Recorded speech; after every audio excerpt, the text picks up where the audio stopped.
La plupart des gens souffrent deux fois. Une fois pour ce qu'ils vivent, une fois pour ce qu'ils croient que cela signifie.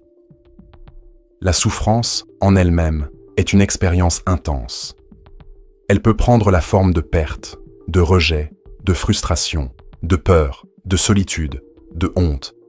Mais ce qui intensifie presque toujours cette douleur et la rend chronique n'est pas l'événement lui-même, mais l'interprétation qu'on en fait. Et cette interprétation, dans la plupart des cas, est morale. La douleur est perçue comme la conséquence d'un échec, d'une erreur, d'une déviation. Ainsi, la souffrance est comprise comme une punition. Et qui dit punition dit culpabilité. Qui dit culpabilité dit peur. Et qui dit peur dit lucidité. Les êtres humains, perdus dans l'enchevêtrement de leurs croyances morales, finissent par croire qu'ils souffrent parce qu'ils le méritent. Et cette pensée les emprisonne plus profondément que n'importe quel fait. Cette croyance a des racines profondes. Elle a été enseignée dès le plus jeune âge, souvent voilée mais constante. Elle est présente dans la manière dont les enfants sont élevés, dans la logique de la punition et de la récompense, dans l'idée que ceux qui font le bien sont récompensés et ceux qui commettent des erreurs seront punis. Elle est présente dans les sermons, les traditions religieuses, les contes populaires, dans les clichés que nous répétons sans nous en rendre compte. Dieu punit. Tout arrive pour une raison. On paie pour quelque chose. Même lorsque le langage change, la structure reste la même. La douleur comme outil de correction. Comme si l'univers vous observait en permanence et, au moindre faux pas, décidait de vous infliger une douloureuse leçon pour vous faire grandir.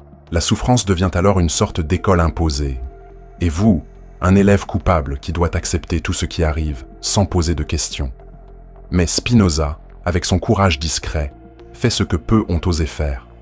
Il examine cette croyance, la démonte jusqu'à la moelle et démontre qu'elle est une fiction créée par l'ignorance humaine. Il n'y a pas de punition. Il n'y a pas de jugement. Il n'y a pas de but moral derrière la douleur. La souffrance existe, oui, mais pas parce que quelqu'un a décidé de vous apprendre quelque chose. Elle existe parce qu'il y a des causes. Et ces causes sont naturelles, objectives, entrelacées dans un réseau infini d'événements. Lorsque vous souffrez, vous êtes affecté par quelque chose, par une idée, par un événement, par un corps, par un souvenir, par un désir incompréhensible. C'est tout. Personne ne vous accuse. Il n'y a pas de tribunal invisible qui juge votre âme. Cette vision peut paraître froide à première vue, mais elle est en réalité profondément libératrice, car elle vous éloigne de la position de l'accusé et vous ramène à la place de l'être réel, inséré dans un ordre causal, quels que soient vos sentiments, peur, colère, tristesse, impuissance. Aucun de ces états n'est le signe d'un échec. Ce sont les effets de cause. Et, comme tous les effets, ils peuvent être compris. Et tout ce qui peut être compris peut être transformé. C'est la beauté de la vision spinoziste. Elle abandonne le langage de la punition pour embrasser celui de la clarté. Là où il y avait autrefois la culpabilité, il y a maintenant l'investigation. Là où il y avait autrefois la pénitence, il y a maintenant le discernement. Et c'est précisément ce discernement que la plupart des gens n'ont jamais appris à développer, parce qu'ils ont été conditionnés à obéir, non à comprendre, à accepter les règles, non à remettre en question les sentiments, à se conformer aux codes moraux, non à étudier les causes de leurs propres mouvements intérieurs. Ainsi, face à la souffrance, la réponse est toujours la même, autocondamnation ou résignation. Jamais de lucidité, jamais de curiosité philosophique, jamais d'investigation sereine. Car penser fait mal. Et souvent, penser entre en conflit avec tout ce que l'on a cru toute une vie. Mais Spinoza insiste. Si l'on veut se libérer de la souffrance chronique, il faut cesser de croire qu'elle est méritée. Il faut cesser d'accorder à la douleur une valeur morale. Il faut la voir pour ce qu'elle est réellement. Un effet. Et, en le considérant comme un effet, une question bien plus pertinente commence à émerger que « qu'ai-je fait de mal ?» La question « d'où cela vient-il ?» Cette question est le début de la véritable éthique. car elle ouvre la voie à la compréhension. Et la compréhension, chez Spinoza, n'est pas un luxe intellectuel, c'est une nécessité existentielle. L'âme humaine tombe malade lorsqu'elle ne se comprend pas elle-même, lorsqu'elle se reproche d'éprouver des sentiments, lorsqu'elle croit que sa douleur est une punition, lorsqu'elle accepte la souffrance comme une mission, un apprentissage, imposé, une épreuve de foi. Il n'y a rien à prouver, personne ne vous met à l'épreuve. Il n'y a qu'une réalité complexe dont vous faites partie et que vous pouvez apprendre à comprendre plus clairement. Cette clarté commence par le refus d'accepter les récits qui vous dépeignent comme un pécheur, un serviteur et un indigne. L'éthique spinoziste ne vous oblige pas à vous humilier. Elle exige que vous preniez vos responsabilités. Et la responsabilité, ici, n'est pas un fardeau, c'est un pouvoir, car elle vous permet d'échapper à l'attente, d'échapper à la victimisation, d'échapper à la répétition aveugle. Vous ne souffrez pas parce que vous le méritez, vous souffrez parce qu'il y a quelque chose que vous ne comprenez pas. Et cela, aussi dur que cela puisse paraître, est la meilleure nouvelle que vous puissiez entendre. Car cela signifie que la clé n'est pas là, mais dans votre compréhension. Et cette compréhension peut grandir. Elle peut être cultivée. Elle peut être reconstruite par l'investigation sereine de vos propres affects. Et cette enquête révèle quelque chose de puissant. La souffrance la plus profonde naît d'idées inadéquates, c'est-à-dire des idées qui ne correspondent pas à la réalité, mais que vous acceptez comme si elles étaient des vérités, des idées héritées, imposées, répétées, jamais examinées. Vous croyez que vous ne pouvez pas vous tromper, que vous devez être fort en permanence, que vous devez plaire à tout le monde, que si quelque chose a mal tourné, c'est parce que vous n'étiez pas assez bon, que si quelqu'un vous a rejeté, c'est parce que vous étiez insuffisant. Ces idées, morales, sentimentales, culturelles, s'imposent comme des lois internes. Et lorsque la réalité les contredit, vous souffrez. Mais l'erreur n'est pas dans la réalité. Elle est dans l'idée. La souffrance, alors, vous montre. Cette idée que vous nourrissez, qui semble si vraie, est peut-être fausse. Et si c'est le cas, vous pouvez le changer. Vous pouvez reconstruire votre façon de penser. Vous pouvez affiner votre perception du réel. Vous pouvez abandonner les interprétations magiques ou punitives et commencer à voir avec plus de sérénité. Et ce faisant, quelque chose change. Vous ne devenez pas immunisé contre la douleur, mais la douleur cesse d'être une phrase. Elle devient un signe. Et tout signe peut être déchiffré. Et chaque lecture lucide vous conduit à une action cohérente. Et chaque action cohérente accroît votre pouvoir d'exister. Et lorsque vous augmentez votre pouvoir, la souffrance chronique s'affaiblit, car elle se nourrit de répétitions aveugles. Elle se nourrit de culpabilité. Elle se perpétue dans l'ignorance. Et l'ignorance ne disparaît que lorsque l'esprit s'ouvre à la compréhension. C'est cette ouverture que recherche Spinoza. Un esprit capable d'abandonner le confort des anciennes croyances et d'oser une nouvelle spiritualité. Une spiritualité sans punition, sans peur, sans attente de récompense. Une spiritualité qui se passe de promesses, car elle est déjà ancrée dans la réalité. Et cet ancrage est éthique, car il engendre une action lucide. Il est aussi aimant, car il remplace la culpabilité par la sollicitude. Et il est aussi puissant, car il transforme notre façon de vivre sans avoir besoin de contrôler le monde. Telle est l'éthique de vivre en Dieu. Non pas un Dieu qui punit, mais un Dieu qui est, qui s'exprime en toutes choses et qui se révèle avec plus d'intensité dans chaque geste de clarté que vous êtes capable d'accomplir. Peu de choses sont aussi addictives que le sentiment d'avoir raison tout en se sentant lésé. La douleur, lorsqu'elle n'est pas comprise, cherche un coupable. C'est un mouvement quasi automatique de l'âme. Trouver un visage, un nom, un fait, une institution, voire un événement cosmique auquel attribuer la cause de ce que l'on ressent. Ainsi, au lieu d'explorer les racines de la souffrance en soi, l'être humain projette son affliction vers l'extérieur. Il crée des récits dans lesquels il est toujours la victime. Blessé, trahi, abandonné, oublié, puni par le destin, saboté par les autres, rejetée par le monde. Et plus cette position est nourrie, plus elle devient une identité. Et c'est précisément ce que Spinoza veut démasquer, le danger de faire de la souffrance un lieu fixe et de la victimisation une façon d'exister. Bien sûr, il y a de réelles blessures. Personne ici n'ignore que des injustices existent, qu'il existe une violence concrète, que des gens commettent des erreurs, souffrent et omettent des choses. Spinoza ne propose pas le déni émotionnel, mais une réorientation de la conscience. Car pour lui, l'important n'est pas de nier ce qui a été fait par l'autre, mais plutôt de comprendre comment ce qui a été fait continue d'agir en vous. L'erreur n'est pas de reconnaître que quelqu'un vous a affecté, mais d'attribuer à l'autre le pouvoir de définir votre expérience présente. Tant que vous maintiendrez ce cadre, vous serez éternellement à la merci de ce qu'il a fait, dit ou omis de faire. Et c'est là le cœur de la souffrance chronique. Vous cessez d'être celui qui agit pour devenir celui qui réagit. Spinoza nous invite à quitter ce lieu, non par orgueil, mais par pouvoir.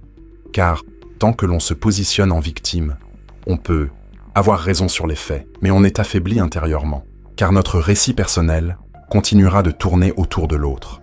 Tout s'expliquera par ce qu'ils m'ont fait. Et le risque de cette explication est que, aussi logique qu'elle puisse paraître, elle ne génère pas de transformation. Elle engendre la stagnation. On répète l'histoire, on revit le traumatisme, on se souvient de la douleur, mais on reste immobile. Et on ne bouge pas parce qu'on croit encore que l'autre aurait dû changer, que la bonne chose à faire aurait été qu'il agisse différemment, que la justice serait son repentir. Mais Spinoza rompt avec cet idéalisme moral. Pour lui, l'autre n'est qu'une forme de Dieu en action. Il agit selon sa propre nature. Le problème n'est pas ce qu'il a fait, mais ce que vous n'en avez pas encore compris. Et comprendre, dans ce cas, signifie changer de perspective. Cessez de vous demander « Pourquoi m'ont-ils fait ça ?» et commencez à vous demander « Pourquoi cela m'affecte-t-il ainsi ?» Cette question est radicale, car elle modifie la direction de l'énergie. Elle déplace la responsabilité vers l'intérieur. Et cette responsabilité, loin d'être de la culpabilité, est clarté. C'est un pouvoir, car seuls ceux qui assument leurs sentiments peuvent les transformer. Tant que vous attendez que l'autre change, s'excuse, reconnaisse ses torts, fasse amende honorable, vous serez piégé. Car votre paix dépendra des actions des autres. Et les actions des autres ne sont pas en votre pouvoir. Par conséquent, cette attente vous condamne à la stagnation. Et plus encore, elle vous enferme dans un rôle, celui de l'éternelle victime. L'éternelle victime n'est pas seulement quelqu'un qui a souffert, c'est quelqu'un qui en est venu à se définir par la souffrance, qui a intégré le récit de l'injustice à son identité, qui a transformé la douleur en perspective. Ainsi, chaque nouvel événement est lu à travers ce prisme. Tout renforce l'idée que le monde est injuste, que personne ne comprend, qu'il y a toujours un coupable en jeu. Cette attitude est addictive, parce qu'elle offre une consolation, elle justifie la paralysie, évite la responsabilité et attire l'empathie. Mais cette consolation a un prix très élevé, l'impuissance. Car, dans cet état, on ne s'interroge pas soi-même. On ne grandit pas. On ne comprend pas. On se répète, tout simplement. Et Spinoza veut justement briser ce cycle. Il veut que vous cessiez de répéter et que vous commenciez à voir. Voyez quoi? Voyez que l'autre vous a affecté, oui, mais que la souffrance ne découle pas uniquement de ce qu'il a fait. Elle découle de l'interprétation que vous avez construite à partir de cela, des attentes que vous nourrissiez, de l'idée que vous vous faisiez de ce qui devrait arriver, du désir mal compris, de l'attachement à votre image de soi, du rejet de l'erreur, de la quête de contrôle. Tout cela est en vous, et c'est ce qui vous maintient prisonnier. L'autre n'était que le déclencheur. La structure qui entretient la douleur est interne, et c'est ce qui peut être transformé. C'est pourquoi Spinoza dit que l'être humain libre pense moins à l'offense et davantage à ses causes. Car il ne s'agit pas de pardonner en tant que geste moral, mais de comprendre en tant que geste philosophique. Le pardon dans ce cas, est une conséquence de la lucidité et non de la bienveillance. Cette lucidité est un acte de courage, car elle exige de cesser de s'appuyer sur le récit confortable de la victime, de confronter son rôle dans la dynamique émotionnelle, de reconnaître que, malgré les erreurs de l'autre, on y a aussi contribué par ses attentes, ses projections, ses désirs ou ses omissions, et que, si l'on ne comprend pas cette contribution, on répétera le même schéma dans d'autres contextes, car la douleur se répète là où la structure n'a pas été perçue. Spinoza veut que vous voyiez comment vous vous placez dans des situations fragiles, comment vous aspirez à être sauvé, comment vous espérez être reconnu, comment vous êtes blessé par le rejet, comment vous craignez l'abandon, comment vous idéalisez. Tout cela doit être mis en lumière, car c'est ce qui entretient la prison intérieure, et non ce qui vous a été fait.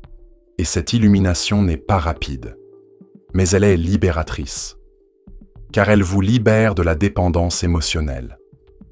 Elle vous fait réaliser que personne n'a le pouvoir de vous détruire, seulement celui de vous influencer. Et cette affection, une fois comprise, n'a plus besoin de vous dominer.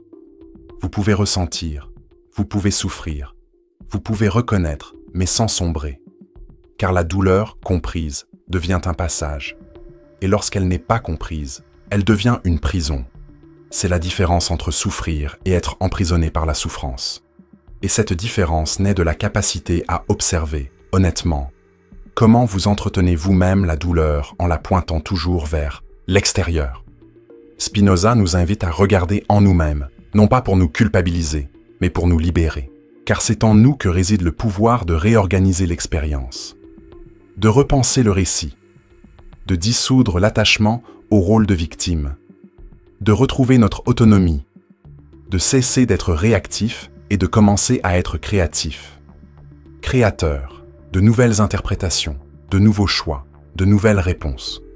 Et ces réponses ne naissent pas du désir de vaincre les autres, mais du désir de vivre avec plus de lucidité, de ne plus se laisser entraîner par les émotions, de ne plus être dominé par ceux qui agissent mal, de ne plus être un corps réactif, mais un esprit actif.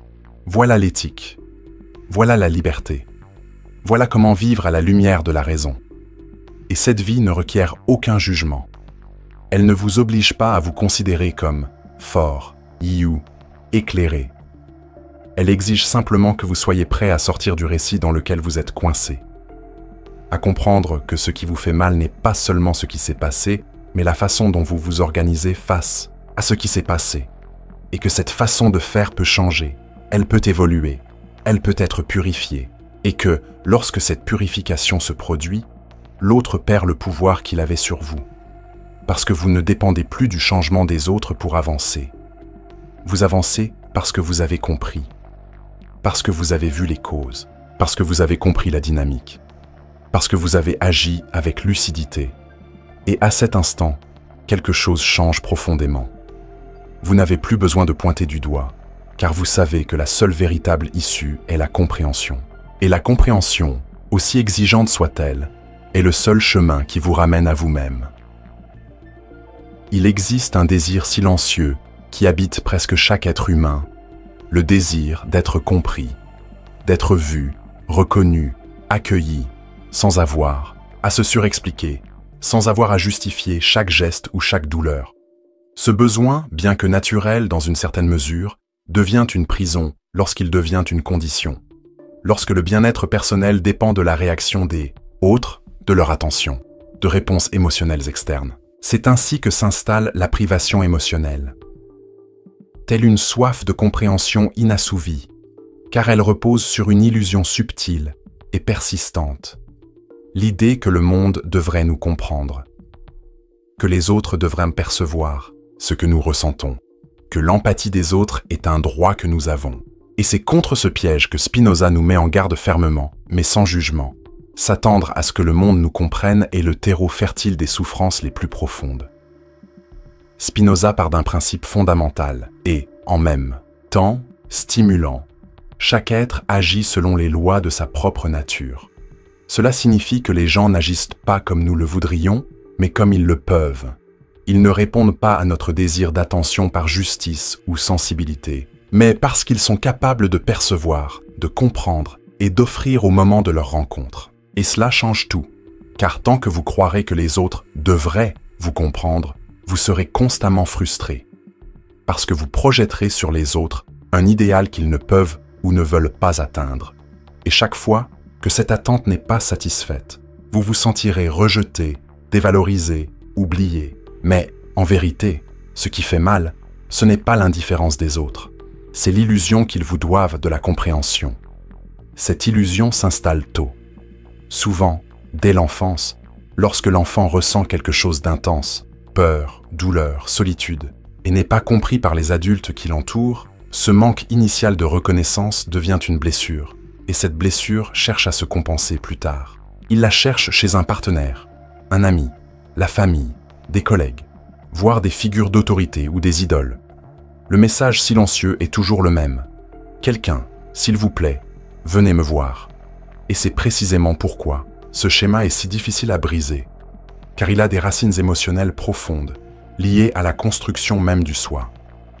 Mais Spinoza nous propose une voie qui ne consiste pas à nourrir la blessure avec des promesses de validation, mais plutôt à réorganiser l'esprit en fonction de la réalité.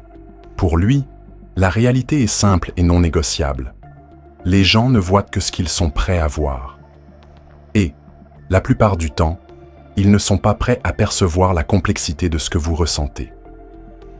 Ce n'est pas de la malveillance, c'est une limitation. Chaque esprit est limité. Chaque corps est traversé par des sentiments, des histoires, des interprétations. Chaque personne est une forme de Dieu affectée par un réseau infini de causes. Et espérer que cette forme, avec ses propres limites, comprenne pleinement votre expérience intérieure, c'est désirer l'impossible. Et quand on désire l'impossible, la souffrance s'installe. Car ce désir vous pousse à exiger, à ressentir du ressentiment, à vous replier sur vous-même, à dramatiser, à répéter la douleur par cycle. Tout cela nourrit le besoin. Et le besoin, c'est exactement cela. La tentative d'obtenir de l'extérieur ce que vous n'avez pas encore reconnu intérieurement. Spinoza propose de cesser d'essayer de convaincre le monde de vous comprendre et de commencer à vous comprendre vous-même. Ce changement d'orientation est le début de la libération. Car, en comprenant vos propres sentiments, vos propres réactions, vos propres besoins, vous commencez à combler le vide que vous laissiez autrefois aux autres. Vous cessez d'exiger, car vous comprenez que l'incompréhension des autres n'est pas de la malveillance, mais une conséquence. Et cela vous apporte la paix. Non pas parce que vous devenez froid ou insensible, mais parce que vous apprenez à attendre moins des autres et plus de vous-même. Vous apprenez à reconnaître quand vous recherchez du réconfort auprès de quelqu'un qui ne peut vous le donner. Vous apprenez à cesser d'insister sur des conversations qui vous blessent toujours. Vous apprenez à renoncer à la tentative constante d'être interprété. Vous apprenez à garder le silence, non pas comme une échappatoire, mais comme un geste de présence mature. Et cette maturité émotionnelle ne vous isole pas. Au contraire, elle vous rapproche des autres de manière plus authentique. Car lorsque vous cessez de vous fier à la compréhension extérieure, vous devenez plus libre d'être qui vous êtes. Et cette liberté vous rend plus clair, plus léger, plus complet. Vous vous connectez par choix, non par nécessité. Vous partagez par envie, non par besoin d'être accepté.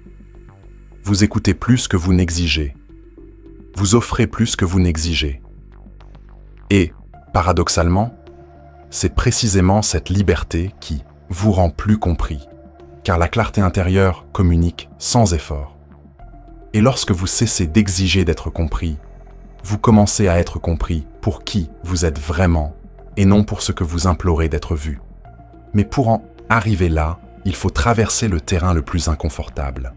Reconnaître que votre besoin est le vôtre, que votre souffrance de ne pas être compris n'est pas la faute de l'autre, mais le résultat de vos attentes, et que ces attentes peuvent être analysées, comprises et dissipées. Spinoza dit que plus quelque chose nous affecte, plus il est important d'en comprendre la cause. Et le besoin émotionnel est un affect profond. Il vous émeut, vous piège, vous trompe, vous paralyse. C'est précisément pour cette raison qu'il est urgent de le comprendre. car ce n'est qu'alors que vous cesserez de vous engager dans des relations qui répètent la blessure. Ce n'est qu'alors que vous vous libérerez du cycle de la dépendance, de la frustration, du ressentiment et du recommencement. Ce cycle, lorsqu'il est entretenu, engendre deux conséquences douloureuses. La première est l'abandon de soi. On cesse de se soucier de soi pour rechercher l'attention des autres. La seconde est l'auto-illusion. On croit ne se sentir complet que lorsqu'on nous comprend pleinement. Spinoza rompt avec ces deux idées. Il affirme « Vous êtes déjà une forme de Dieu. Vous faites déjà partie de l'ordre infini de la réalité. Vous possédez déjà en vous le pouvoir de comprendre les affects qui vous animent. Et lorsque vous comprenez, vous cessez de quémander ce que vous pouvez générer. C'est le grand tournant. Vous cessez d'être quelqu'un qui quémande, de l'attention, et devenez quelqu'un qui agit avec lucidité. Et cette lucidité, cultivée, dissout le besoin. Non pas parce que vous n'avez plus besoin de personne, mais parce que vous avez appris à avoir besoin consciemment. Vous choisissez d'être avec quelqu'un, mais vous savez être seul. Vous vous ouvrez à la rencontre, mais vous ne vous perdez pas dans l'absence. Vous offrez votre présence, mais vous ne vous fragmentez pas dans l'incompréhension. Cette indépendance affective, fondée sur la compréhension, est l'une des plus belles expressions de l'éthique spinoziste, parce qu'elle vous libère du besoin de contrôle. Elle vous libère de la peur du rejet.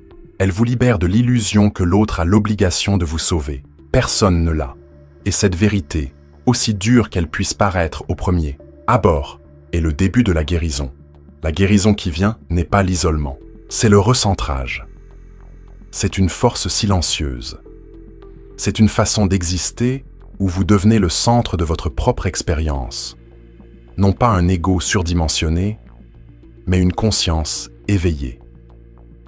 Une conscience qui n'a plus besoin de prouver quoi que ce soit, qui n'exige pas d'applaudissements, qui ne réclame pas l'acceptation, qui ne dramatise pas le silence des autres, qui comprend simplement, chacun donne ce qu'il peut.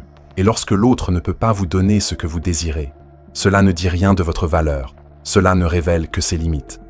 Et vous, désormais, n'êtes plus à la merci de cela, parce que vous vous engagez vers quelque chose de plus grand, une compréhension toujours plus profonde de vous-même. Et dans cette compréhension, quelque chose de miraculeux se produit. Vous commencez à vous sentir entier, même sans être constamment compris. Parce qu'au fond, vous vous êtes compris. Et cela suffit. Une inquiétude subtile accompagne les êtres humains à pratiquement chaque instant de la journée. La tentative de contrôler ce qui, par nature, leur échappe. L'esprit s'obstine à anticiper le comportement des autres, à contrôler leurs réactions, à assurer la stabilité des événements, à éviter les contretemps, à anticiper les menaces, à neutraliser les surprises. Cela paraît prudent, mais au fond, c'est de la peur. Une peur qui se manifeste par une planification excessive, une attention excessive à l'environnement et une exigence constante envers soi-même. Et derrière tout cela se cache une croyance silencieuse et profondément erronée, selon laquelle le bonheur dépend de la capacité à maîtriser le monde. Spinoza va droit au but. C'est précisément cette tentative de contrôler ce qui ne dépend pas de nous qui génère l'état de souffrance psychologique la plus profonde, l'anxiété.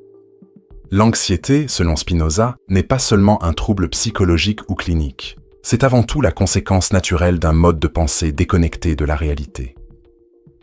Et ce qui est au cœur de ce mode de pensée est le désir que les choses soient différentes de ce qu'elles sont, à une époque différente du présent, dans des conditions indépendantes de la volonté de l'individu. L'esprit s'éloigne du présent et commence à projeter des scénarios futurs qu'il souhaite garantir. Sinon, ses craintes se réaliseront. Il se perd alors dans des images mentales, des attentes, des prédictions, des hypothèses et des suppositions. Tout cela est alimenté par une énergie profondément réactive. La peur de perdre ce que l'on aime, la peur de ne pas obtenir ce que l'on désire, la peur de faire des erreurs, la peur d'être rejeté, la peur d'être surpris par la douleur.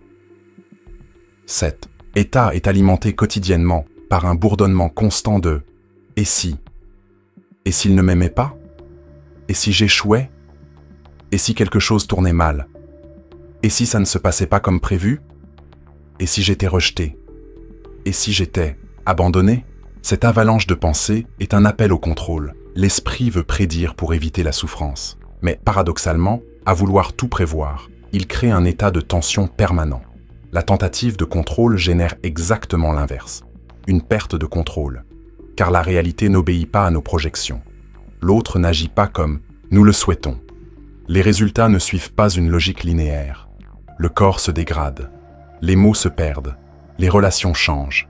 L'avenir nous échappe. Et plus on essaie de s'assurer que tout va bien, plus on vit dans la peur que tout aille mal. Spinoza propose une libération radicale. La paix n'existe que lorsque nous comprenons ce qui dépend de nous et acceptons sereinement ce qui ne dépend pas de nous. C'est l'une des idées les plus puissantes et les plus difficiles à assimiler, car elle exige une rupture avec la pulsion la plus primitive de l'esprit, le besoin de contrôler. Mais cette rupture est le début de la véritable liberté. Car, en acceptant que le monde ne soit pas sous notre contrôle, nous cessons d'y réagir avec panique. Nous commençons à l'observer avec discernement. Nous commençons à choisir plus clairement. Nous commençons à vivre avec une plus grande présence. Et, surtout, nous cessons de nous perdre dans des suppositions qui ne font qu'alimenter la souffrance. La clé, pour Spinoza, est le concept de puissance. Il affirme qu'une personne est d'autant plus libre qu'elle agit selon la raison. C'est-à-dire, plus ses actions découlent d'une compréhension des causes plutôt que des passions qui les animent. Tenter de contrôler l'incontrôlable revient à être dominé par les passions. On est mu par des affects qui nous envahissent, la peur, le désir, l'attente, l'insécurité. Et, dominé par ces passions, on diminue sa capacité d'exister. Autrement dit, on devient plus faible, plus réactif, plus confus.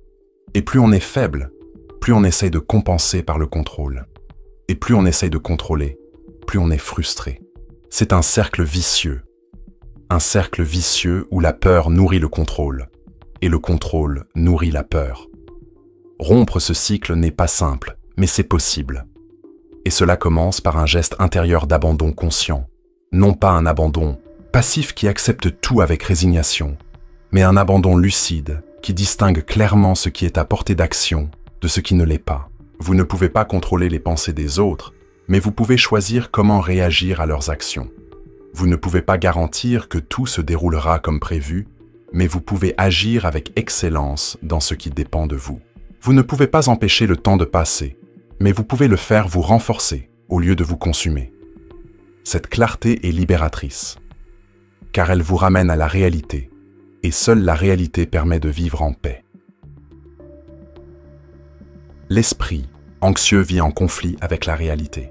Il refuse d'accepter l'existence de limites, d'incertitudes, de pertes, d'erreurs, de mouvements qui échappent à son contrôle. Et, parce qu'il refuse de l'accepter, il lutte, il exige, il tente de prédire, il se reproche de ne pas pouvoir prédire. Et ce processus se transforme en souffrance chronique. Spinoza dit que la souffrance persiste lorsque l'esprit persiste à vivre sous la domination des passions. Autrement dit, lorsqu'il ne parvient pas à explorer les affects qui l'animent, lorsqu'il ne parvient pas à comprendre pourquoi il désire ce qu'il désire, lorsqu'il ne parvient pas à comprendre pourquoi il craint ce qu'il craint. C'est dans cette ignorance que l'anxiété se renforce. Et c'est pourquoi l'antidote n'est pas le contrôle, mais la compréhension. Comprendre, c'est investiguer. C'est cesser de réagir et commencer à observer. C'est remarquer les pensées catastrophiques et se demander « est-ce un fait ou une imagination ?» C'est sentir son corps se tendre et se demander « qu'est-ce que j'essaie de contrôler en ce moment ?» C'est observer l'impulsion à tout vérifier, tout revoir, tout garantir et se demander « qu'est-ce que j'essaie d'éviter que je ne puisse réellement empêcher ?» Ces questions n'éliminent pas le malaise immédiat, mais elles amorcent un processus de libération, car elles déplacent l'attention de l'anxiété, perçue comme un problème à combattre, vers ses causes. Et lorsque ces causes sont identifiées, l'esprit cesse d'être esclave de ses impulsions. Ce passage de l'impulsion à la lucidité constitue le mouvement le plus profond de l'éthique spinoziste, car il retire l'être humain de sa position de réactivité pour le placer en position d'agent. Et être agent, ici, ne signifie pas dominer le monde, mais agir intelligemment en son sein. C'est savoir que les autres peuvent vous frustrer, mais que vous pouvez choisir de ne pas vous laisser emporter par la frustration. Que la journée peut se dérouler comme prévu, mais que vous pouvez maintenir la présence. Que le plan peut échouer, mais que vous pouvez trouver une nouvelle voie. C'est cette flexibilité qui remplace le contrôle. Ce n'est pas de la rigidité, c'est de l'adaptation lucide. Ce n'est pas de la prévoyance, c'est de la présence. Et cette présence est plus puissante que toute garantie. Spinoza ne vous invite pas à l'indifférence, il vous invite au réalisme. Comprendre que la seule façon de se protéger de l'anxiété n'est pas de tout contrôler, mais de comprendre ce qui est réellement possible. Et ce qui est possible relève toujours de la raison, de l'action et de la responsabilité. En vous concentrant sur cela, votre esprit s'apaise, car vous ne luttez plus contre l'incontrôlable. Vous vous consacrez à ce que vous pouvez transformer. Et cette focalisation sur la transformation lucide est ce qui engendre la sérénité. Non pas la sérénité utopique de ceux qui n'ont pas peur, mais la véritable sérénité de ceux qui savent vivre malgré la peur. Cette sérénité est un accomplissement, et elle commence par le simple fait d'accepter « je ne peux pas contrôler ça ». Cela peut être le comportement d'autrui, cela peut être une réaction de la vie, cela peut être la météo, cela peut être une opinion, cela peut être le passé. Tout cela est hors de votre portée directe. Et tout ce qui est extérieur doit être accepté avec dignité, non pas comme une défaite, mais comme un signe de maturité. Et cette maturité vous renforce, car elle vous place sur un pied d'égalité et vous permet d'agir. Agissez sans illusion, agissez sans idéalisme, agissez les pieds sur terre, fermement ancrés dans la réalité. Et cette action lucide, aussi simple soit-elle, est ce qui dissout l'anxiété, car l'anxiété n'est pas un manque de contrôle, mais un excès de contrôle mental. Et l'excès de contrôle est le signe d'un esprit qui n'a pas encore accepté que la vie n'est pas faite pour suivre des plans, mais pour être vécue intelligemment. Et l'intelligence, pour Spinoza, désigne une âme en paix avec la réalité. Il existe une vie qui semble mouvement, mais qui n'est que répétition. Une vie où chaque geste surgit comme une réponse automatique, chaque mot comme une libération émotionnelle, chaque attitude comme une réaction aveugle à une affection, incomprise. Et de ce fait, tout est instable, tout est urgent, tout est fragile. Chaque mot devient raison, chaque silence devient menace, chaque regard devient jugement, chaque désaccord devient une offense personnelle. Dans cet état, l'être humain ne vit pas de l'intérieur vers l'extérieur, mais de l'extérieur vers l'intérieur. Il n'agit pas, il réagit. Et toute réaction, qui ne passe pas le filtre de la raison, est ce que Spinoza appelle la passion. Non pas au sens romantique, mais au sens philosophique. Une affection qui domine l'âme parce qu'elle n'a pas été comprise. Et c'est cette domination des passions qui crée une vie où tout fait mal, tout fatigue, tout pèse. Pour Spinoza, l'esprit humain est constamment traversé par des affects. Désir, peur, souvenir, pulsion, perception. Ces affects sont inévitables. Ils sont l'expression directe de notre condition finie, sensible et vulnérable. Le problème n'est pas de les ressentir. Le problème n'est pas de les comprendre. Car lorsqu'un affect s'empare de vous sans que vous en compreniez la cause, il se transforme en une force qui vous entraîne. Il vous fait dire des choses que vous ne voulez pas dire. Il vous réduit au silence quand vous avez besoin de parler. Il vous fait agir impulsivement, le regretter plus tard et le répéter le lendemain. La vie devient alors une suite de réactions, inconsidérées, justifiées par des phrases comme « je n'ai pas pu me retenir »,« c'était plus fort que moi »,« je n'ai pas pu me contrôler ». Ces phrases ne sont pas des aveux de sincérité, mais des signes d'emprisonnement. Celui qui dit cela dit, sans s'en rendre compte, « je ne suis pas maître de moi-même ». Et c'est précisément le diagnostic central de Spinoza. Les êtres humains, la plupart du temps, ne sont pas libres. Ils sont esclaves de leur passion. Et ce qui les maintient le plus dans cet esclavage, c'est l'ignorance des causes. Car, pour lui, tout ce que nous ressentons a une cause. Aucun sentiment ne naît du néant. Aucune émotion n'est spontanée. Tout affect est un effet. Et, en temps, qu'est fait, il peut être compris.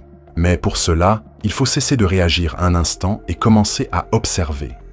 Observer le mouvement du corps. Observer la pensée qui précède l'impulsion. Observer ce qui est activé lorsqu'une personne prononce une certaine phrase ou accomplit une certaine action. Observer honnêtement ce qui fait mal et pourquoi. Cette observation n'est pas de la passivité. C'est la seule façon de devenir acteur. Car ceux qui n'observent pas répètent. Et ceux qui répètent vivent prisonniers du même type de souffrance. La répétition des passions crée des schémas, et ces schémas s'installent comme des vérités invisibles. Vous commencez à croire que c'est comme ça, qu'il n'y a pas d'autre solution, que les choses vous affectent toujours de cette façon, que vous êtes tout simplement trop sensible. Mais en réalité, vous êtes gouverné par des affects que vous n'avez pas explorés. Vous vous laissez façonner par des réactions et non par des décisions. La liberté, dans ce scénario, est impossible.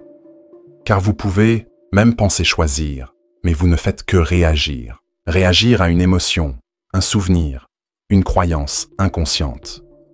Et Spinoza, plus que tout autre philosophe, insiste sur le fait que ce n'est pas vivre pleinement. C'est survivre à la merci de forces que vous ne pouvez contrôler, et cela pourrait se comprendre si vous passiez de la réaction à la compréhension. Mais que signifie comprendre l'affection? Cela signifie, avant tout, comprendre qu'elle a une structure, qu'elle naît d'une rencontre, entre votre corps et un autre corps, entre votre esprit et une idée, entre votre souvenir et une attente. Et que cette rencontre peut être analysée. Quand quelqu'un dit quelque chose qui vous blesse, par exemple, ce qui fait vraiment mal, ce ne sont pas les mots eux-mêmes, mais les idées que vous construisez à partir d'eux. Les mots touchent un point sensible, déjà chargé de sens. Ils touchent une vieille blessure, une insécurité non résolue, une image de soi idéalisée. C'est cette construction subjective qui active la passion. Et tant que vous ne comprendrez pas cela, vous continuerez à croire que l'autre est la cause de votre douleur, alors qu'en réalité, il n'en était que le déclencheur. Cette distinction entre cause et déclencheur est fondamentale, car elle vous libère de la logique de la responsabilité externe. Vous cessez de blâmer les autres pour tout ce que vous ressentez. Vous commencez à vous demander pourquoi certaines choses vous affectent autant. Vous commencez à identifier des schémas répétitifs. Vous réalisez que certaines souffrances ne sont pas nouvelles, mais qu'elles sont d'anciennes réapparitions. Et cela vous redonne du pouvoir. Car, au lieu de gaspiller votre énergie à essayer de changer les autres, vous investissez dans la compréhension de vous-même. Et cette compréhension, chez Spinoza, est le fondement de l'action éthique. Car seuls ceux qui comprennent agissent librement. Les autres ne font que réagir. Mais cette liberté n'est pas instantanée. Elle exige de la pratique, de l'attention. Elle exige de cultiver un nouveau regard. Un regard qui ne se précipite pas pour juger ce que vous ressentez, mais qui s'arrête pour examiner. Un regard qui résiste à l'envie de répondre par la colère, par des exigences, par un silence punitif, et qui demande plutôt « d'où ça vient ?» Cette question simple et profonde change tout, car elle ouvre un espace intérieur où, auparavant, il n'y avait que des impulsions. Et dans cet espace, vous commencez à reprendre le contrôle de vous-même. Vous commencez à réaliser que vous pouvez faire une pause, que vous pouvez choisir de ne pas répondre, que vous pouvez même ressentir de l'affection sans agir. Et ce faisant, l'affection cesse d'être passion et devient pouvoir. La puissance est le nom que Spinoza donne à l'état d'âme qui comprend. La puissance est l'action lucide. C'est la capacité d'exister en cohérence avec la nature. C'est la liberté née de la clarté. Et cette liberté s'acquiert chaque fois que l'on choisit de ne pas se laisser emporter. Chaque fois que l'on s'arrête, que l'on observe, que l'on comprend, que l'on choisit. Chacun de ces gestes est un acte éthique. Non pas parce qu'il obéit à une règle morale, mais parce qu'il est issu de la raison. Et tout ce qui naît de la raison pour Spinoza est une manière de vivre en Dieu. Car Dieu est ordre, il est clarté, il est cohérence, il est totalité. Et agir avec raison, c'est agir en accord avec cette totalité, sans illusion, sans drame, sans victimisation. C'est pourquoi il dit qu'un homme libre est celui qui vit selon la raison. Et vivre selon la raison ne signifie pas vivre sans émotion. Cela signifie vivre sans être dominé par elle. Cela signifie ressentir sans être asservi. Cela signifie percevoir l'affect, l'accueillir, le comprendre et seulement ensuite agir. Cet ordre est sacré parce qu'il vous transforme. Il vous fait passer de la victime à l'agent. Il vous arrache à l'oscillation émotionnelle constante et vous place dans un état de sérénité croissante. Vous continuez à ressentir. Mais vous ne vous confondez plus avec ce que vous ressentez. Vous continuez à être affecté. Mais vous ne vivez plus selon ce que les autres provoquent. Vous devenez quelqu'un qui ressent, comprend et agit. Et c'est là, pour Spinoza, la plus haute définition de la liberté. Et cette liberté ne crie pas. Elle n'est pas théâtrale. Elle n'a pas besoin de prouver quoi que ce soit. Elle est silencieuse, stable, ferme. Vous commencez à vivre dans un état où les choses vous touchent encore, mais ne vous abattent pas. Où les mots vous atteignent, encore, mais ne vous perturbent pas. Où les émotions surgissent encore, mais ne dictent pas vos choix. Et tout cela se produit non pas parce que vous avez refoulé vos émotions, mais parce que vous avez compris. Et ce qui est compris cesse d'être une prison. Parmi toutes les émotions qui dominent silencieusement la vie humaine, peu sont aussi louées que l'espoir. On le chante en poème, on le célèbre dans les discours, on l'offre comme un réconfort dans les moments difficiles. Ne perdez pas espoir, dit-on. Tant qu'il y a de l'espoir, il y a un chemin. Ces phrases, bien qu'apparemment inspirantes, cachent un piège subtil et profondément dangereux. Car derrière l'espoir se cache, presque toujours, un désir incompris déguisé en vertu. Un désir qui, faute d'être affronté directement, se transforme en attente. Et cette attente s'éternise, alimentée par des projections futures, soutenues par des hypothèses irréalistes, et retarde l'action, engourdit la clarté, étouffe la présence. Spinoza, une fois de plus, démonte ce qui semblait intouchable.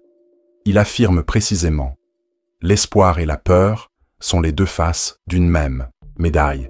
Tous deux naissent de l'ignorance. Tous deux maintiennent l'être humain à distance de la réalité. Mais comment cela se fait-il? L'espoir n'est-il pas une bonne chose? N'est-ce pas ce qui nous fait avancer quand tout semble s'écrouler? N'est-ce pas ce qui nous fait avancer? Spinoza dirait « Non. Ce qui nous fait avancer, ce n'est pas l'espoir, c'est la compréhension. C'est la capacité de voir clairement ce qui dépend de nous et d'agir avec cohérence, sans céder à la passivité de l'attente. L'espoir, en ce sens, est dangereux, car il donne l'illusion d'avancer, alors qu'en réalité, nous sommes immobiles. À attendre que quelque chose change, que quelqu'un revienne, que la chance s'améliore, que la douleur passe d'elle-même, que le temps résolve ce que nous ne voulons pas affronter maintenant. L'espoir, lorsqu'il devient une habitude, c'est le repos de l'esprit qui ne veut pas agir. Et pourquoi cela arrive-t-il? Parce qu'agir demande de l'énergie, cela demande de la décision, cela demande de la confrontation, cela demande d'accepter le présent tel qu'il est, avec toute sa dureté et sa beauté, et de s'y positionner de manière responsable. Mais c'est douloureux. Il est plus facile de dire « qui sait, demain ». Il est plus confortable de penser que l'univers conspirera. Il est plus réconfortant d'imaginer que tout arrive pour une raison et que tout s'arrangera parce qu'on a la foi. Mais la foi, pour Spinoza, ce n'est pas attendre. La vraie foi est le fruit de la compréhension et tout ce qui ne naît pas de la compréhension est superstition. L'espoir, dans ce cas, n'est pas une vertu. C'est de l'ignorance projetée dans l'avenir. Et le prix de cette ignorance est la stagnation. On ne change pas, on n'agit pas, on rêve, tout simplement. Et rêver, dans ce contexte, devient une échappatoire.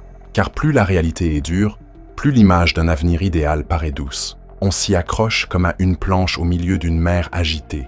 Mais cette planche ne mène nulle part. Elle ne fait que nous maintenir à la dérive, coincés, flottant entre des promesses qui ne se réalisent pas. Et plus le temps passe, plus la frustration grandit. Et plus la frustration grandit, plus l'espoir grandit, comme si c'était le seul réconfort possible. Et c'est ainsi que le cycle se referme. L'espoir qui alimente la stagnation qui alimente la frustration qui alimente à nouveau l'espoir. Tout cela se déroule dans un présent ignoré, reporté et mal vécu. Spinoza rompt avec cette logique en se concentrant non pas sur l'avenir, mais sur le présent actif. Pour lui, il n'y a de vertu que lorsqu'il y a action lucide. Et l'action lucide n'est possible que lorsque le désir est compris. L'espoir cache le désir. Il le camoufle sous des paroles doucereuses, des idées réconfortantes et des clichés. Mais, au fond, ceux qui attendent trop ne sont pas prêts à agir. Ils sont dépendants. Ils sont fragiles. Ils sont soumis aux fluctuations des émotions.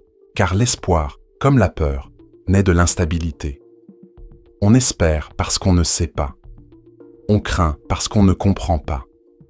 On oscille entre ces deux extrêmes parce qu'on est loin de la clarté. Et seule la clarté nous tire de ce tourbillon émotionnel. Mais attention, Spinoza ne dit pas que l'avenir n'a pas d'importance. Il affirme que nous ne pouvons pas vivre dans le futur, et que toute tentative d'assurer un avenir meilleur sans transformer le présent est une illusion. C'est pourquoi il affirme « L'espoir n'est pas une passion ferme, mais plutôt une inconstance de l'âme, née de l'image d'un futur dont nous doutons de l'occurrence. » Autrement dit, vous n'avez aucun contrôle sur ce qui adviendra. En revanche, vous avez le contrôle sur la façon dont vous agissez maintenant. Et ce présent est tout ce qui existe. Tout ce qui peut être transformé, tout ce qui peut être appliqué à l'éthique. Et tout ce qui refuse de se tourner vers le présent, aussi spiritualisé soit-il, est une échappatoire.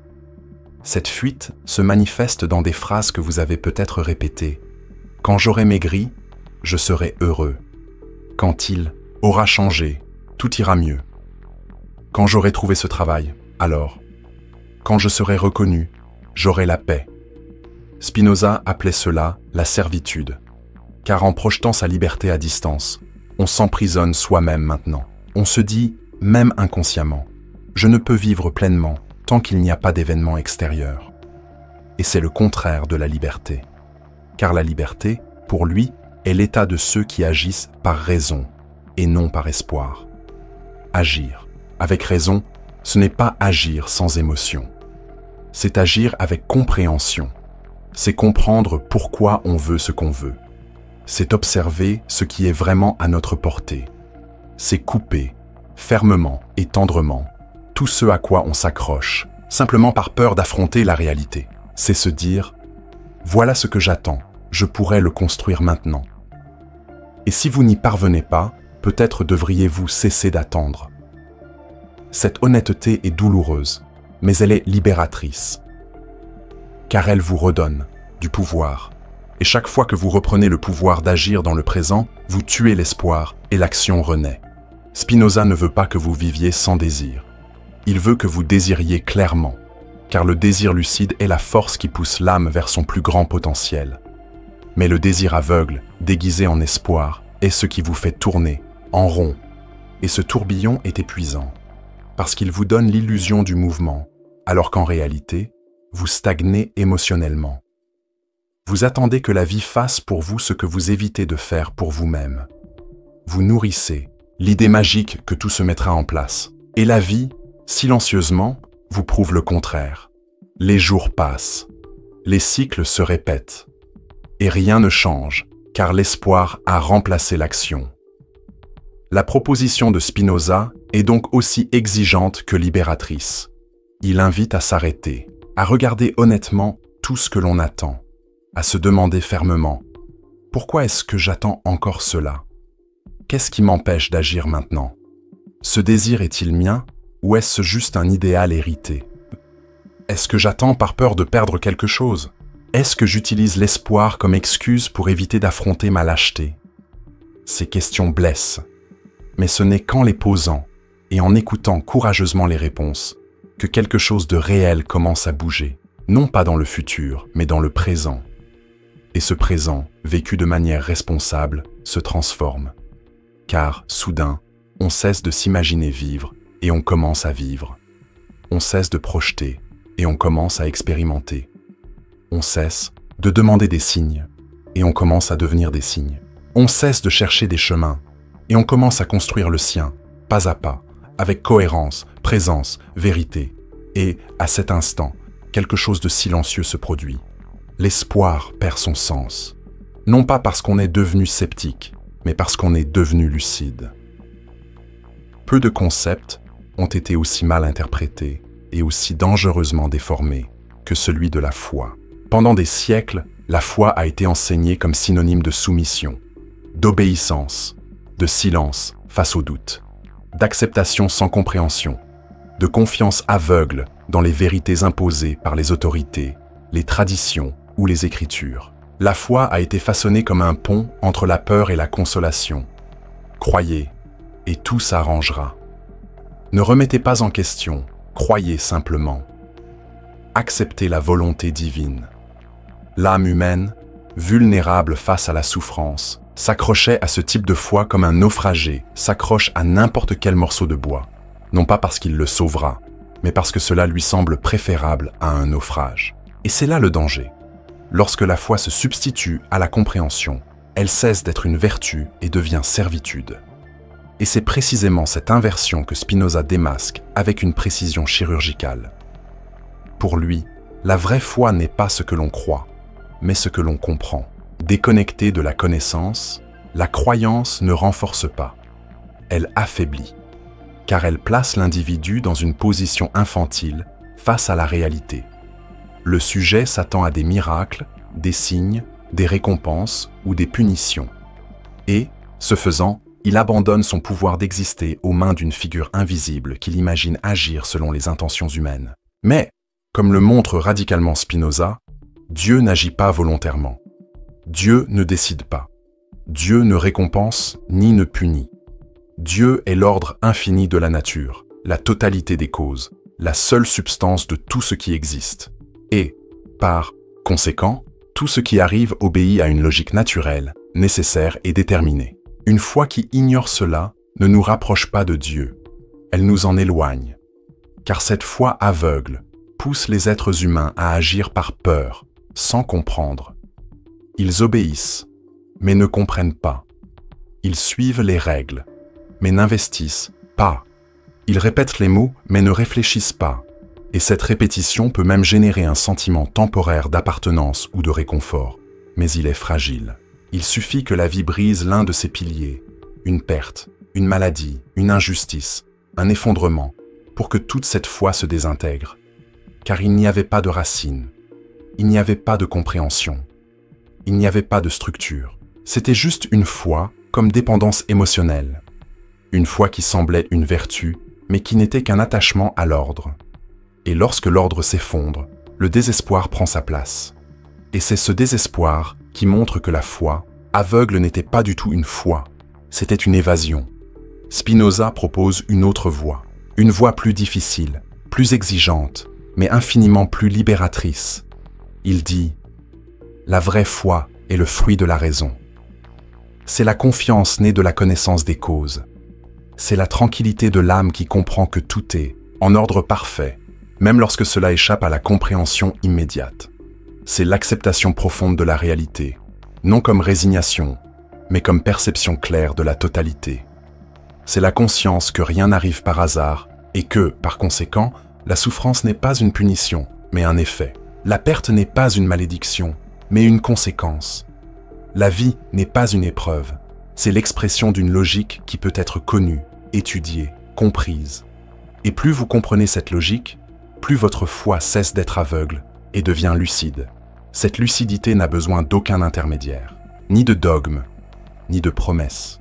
Elle naît de l'investigation directe de la réalité, du désir sincère de comprendre, de la volonté d'abandonner des croyances confortables en échange de la vérité, même lorsque cette vérité blesse, même lorsqu'elle remet en question tout ce qui a été appris.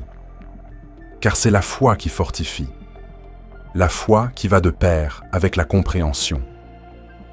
C'est cette foi qui soutient quand le sol semble s'effondrer, car elle ne dépend pas de la réussite de tout.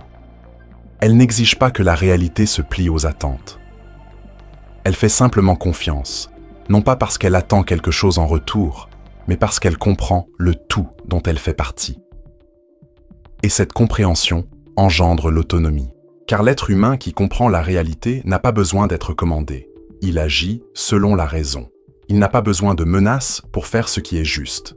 Il considère la justice comme une conséquence directe de la compréhension des causes. Il n'a pas besoin de peur pour être éthique.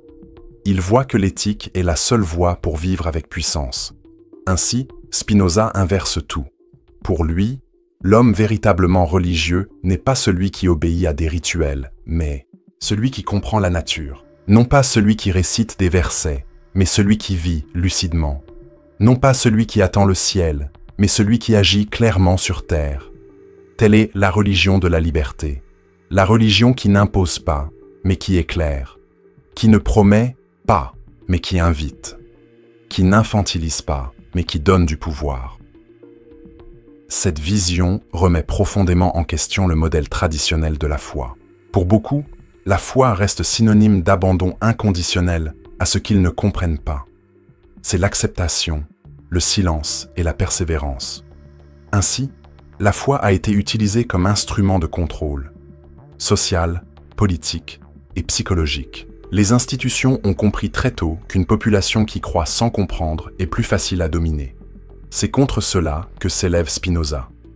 Il affirme, sans équivoque, que l'ignorance est la racine de toute servitude, et que la connaissance, même lorsqu'elle exige des ruptures douloureuses, est le seul chemin vers la véritable liberté.